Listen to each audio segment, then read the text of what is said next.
As society has progressively developed and become more globalized, so companies and organizations have grown and become more complex. The Industrial Revolution gave the company a prominent place in society, with lots of people traveling to work and coming together in a space designed for manufacturing products.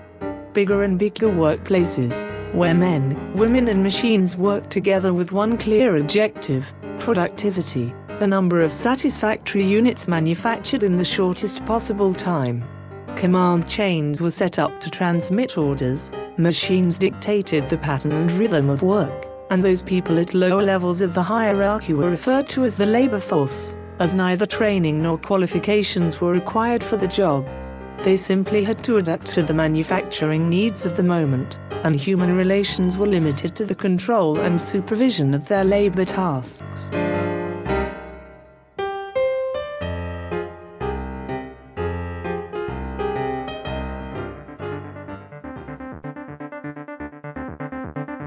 Nowadays, all that has changed. Complex organizations can be found in any sector, for example, in education, services and public administration, amongst others, and all of them have their organizational needs. If what companies previously needed was an efficient and copious labor force, this is no longer enough. Competitiveness is no longer measured in terms of maximum part production, but in terms of knowledge and innovation. Probably as a legacy of those times, the organizational setup most commonly found in any type of company today is based on hierarchy and specialization. On one hand, directives are communicated top-down from the highest levels of the hierarchy, where those at the top are primarily concerned with decision-making, informing those below them of the decisions taken and ensuring those decisions are acted on. Additionally, people are grouped together on the basis of the type of work they do and the knowledge required to do it. For example, those who sell, those who design, those who produce, etc. In other words, departments.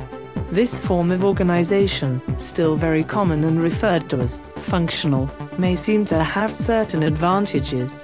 It establishes priorities in decision-making, and enables specialized knowledge to be retained and even strengthened. What's more, it's easily illustrated, and therefore easily understood as an organizational model.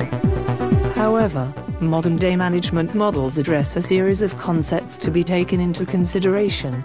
Leading organizations have adopted management systems aligned to universally accepted principles which have proved to be effective on countless occasions.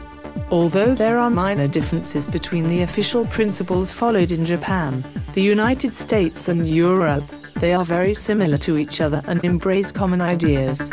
Let's look at a functional organization, taking into consideration, for example, some of the 8 fundamental concepts of excellence used in Europe. The concept of leadership is relatively easy to integrate. In a functional and hierarchical organization, it's easy to identify who has leadership powers. Just how that leadership is managed may be another matter. A results-based approach also fits easily into the functional model, or at least would seem to. On the basis of the existing hierarchy, people at the lower levels work in accordance with the directives given to them from above. People work to deliver objectives on a bottom-up basis to meet demands coming from above.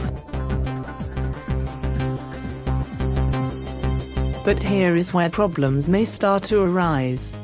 For example, following a results-based approach and as a result of the upward flow mentioned before, these objectives would normally be specific to each particular department, and a risk therefore exists of the different departmental objectives being contradictory, or at least incoherent with each other from an overall perspective of the company. A sales department objective to increase sales has an enormous impact on the activities of the design and production departments, as it will probably mean they'll have more work to do.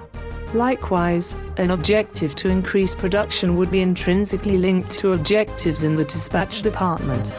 There is clearly a transversal relation here, not only reflected in the model but also in apparent contradiction with it.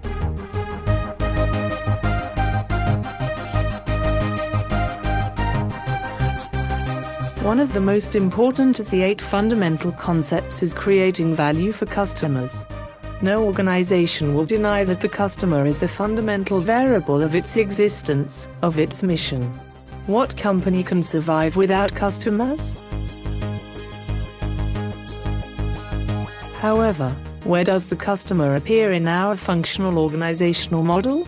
In theory, following the logic of a specialist hierarchical approach, it's difficult to say where the customer fits into this model. If anywhere, the customer appears at the beginning and end of the transversal operations we've just been speaking about, and on a different plane to that of the hierarchy or specialization.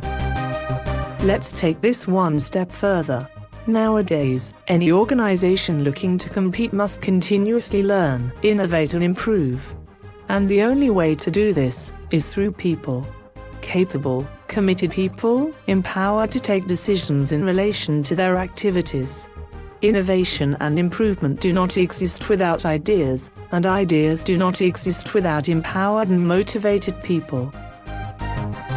As the functional model is focused on arranging activities vertically and generally reduces decision-making powers for people at the lower end of the hierarchy, it would not seem to be the most appropriate for promoting people empowerment. It wouldn't seem to favor customer-focused improvement either, as it clearly separates by departments the sequence of activities which add value for the customer to the product or service. El cambio de mentalidad que supone la gestión por proceso en un sector como el nuestro es muy importante, ya que es nuestro futuro y el de nuestra empresa. Yo nunca había trabajado por procesos, ahora me siento más implicada. Mis opiniones se tienen en cuenta y sirven para mejorar. Ser líder de proceso me ha ayudado a implicarme en aspectos de la gestión que no conocía. Además, ahora trabajo más de cerca con todos mis compañeros.